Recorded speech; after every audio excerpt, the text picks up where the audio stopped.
এগুলোতে যে দুর্বল ব্যাংক আছে আস্তে আস্তে এটাই যে টাকা রাখতে পাবো কিনা।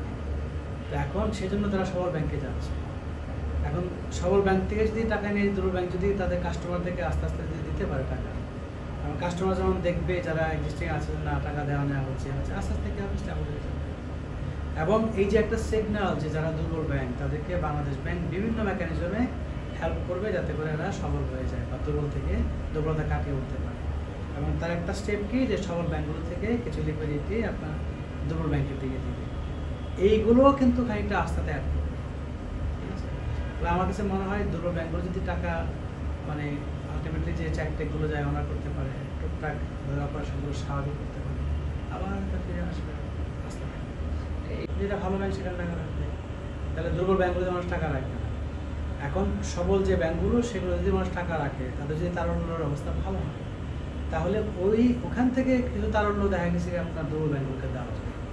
এখন ভালো ব্যাংকগুলো দুর্বল ব্যাংকগুলোকে দিবে না, তাই না?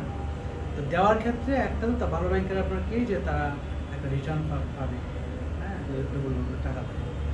অন্যদিকে যদি টাকা দেওয়ার পরে দুর্বল ব্যাংক কোনো কারণে প্রবলেমে পড়ে তার জন্য একটা গ্যারান্টি বাংলাদেশ ব্যাংক দিচ্ছে যে হ্যাঁ দুর্বল যারা থেকে হেল্প করো, লোন টোন দাও, যদি কোনো সমস্যা হয় বাংলাদেশ ব্যাংক দেবে।